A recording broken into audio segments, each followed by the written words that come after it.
আসসালামু আলাইকুম। আমি আপনাদের সামনে এনেছি সবজি ভুনা খিচুড়ি। তো প্রথমে আমি পাত্রে তেল দিয়েছি, তারপরে পেঁয়াজ রসুন কুচি আর কাঁচামরিচ কুচি দিয়ে আমি এটাকে নাড়তে থাকবো।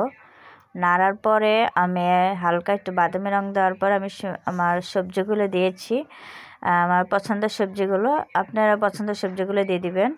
তারপর দিয়ে দিয়েছি আমি মটরশুঁটিটি দিয়ে তারপর আবার এটাকে নাড়ার পর আমি সাদা মশলা দিব, পেঁয়াজ আদা রসুন বাটা।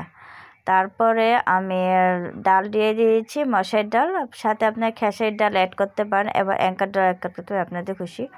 তারপরে আমি এটা টমেটো কুচি দিয়ে দিয়েছি। টমেটো কুচি দেওয়ার পর আমি এটাকে আরও একটু ভালো করে নাড়ার পর স্বাদ মতো লবণ দিয়ে দিব। স্বাদ মতো লবণ দেওয়ার পরে এরপর আমি হলুদের গুঁড়া দিয়ে দিব, পরিমাণ মতো হলুদের গুঁড়া দিয়ে দিয়েছি। হলুদের গুঁড়া দিয়ে আমি এটা নাড়ছি। আপনারা হলুদের গুঁড়া দিতে পারেন, স্কিপ করতে পারেন আপনারা যদি সাদা খেতে চান। তো আমরা একটু হলুদ বুয়াই খাই, এটা তো আমি আপনাদের সামনে আগেও বলছি, এখনও বলছি। আমি হলুদের গুঁড়া দিয়ে এরপর আমি আবার নাড়তে থাকবো ভালো করে নেড়ে। তারপর আমি একটু তেল দিয়ে দিব, কারণ তেলটা একটু কম হয়েছে। এরপর আমি দিয়ে দিয়েছি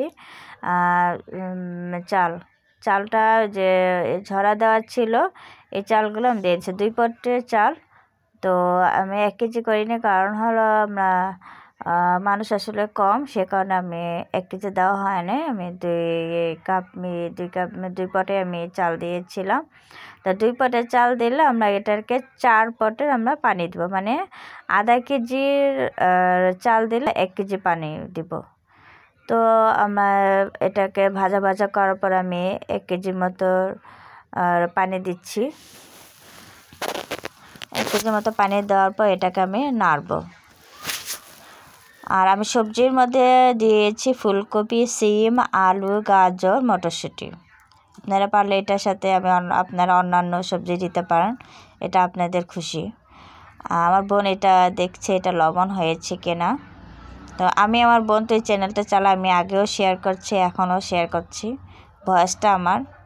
তো আবার ঢাকনা দিয়ে ঢেকে তারপরে এটাকে আমি উঠিয়ে দেখলাম যে একটু নাড়া দেয়, থেকে ধোয়ার কারণে হয়তো এটা দেখা যাচ্ছে না।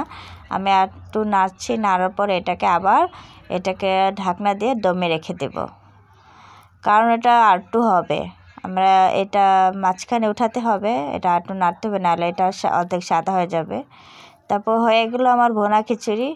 দেখুন কড়াইয়ের মধ্যে, দেখুন এটা ভুনা খিচুড়িটা কেমন হয়েছে সেটা আপনারা অবশ্যই জানাবেন। আমার রেসিপিটা ভালো লাগে আপনারা আমার বাসায় ট্রাই করতে পারেন। আর আমার চ্যানেলে, আমার পেজে অবশ্যই সাবস্ক্রাইব, লাইক, কমেন্টস দেবেন, ফলো করবেন, পাশে থাকবেন। আল্লাহ হাফেজ।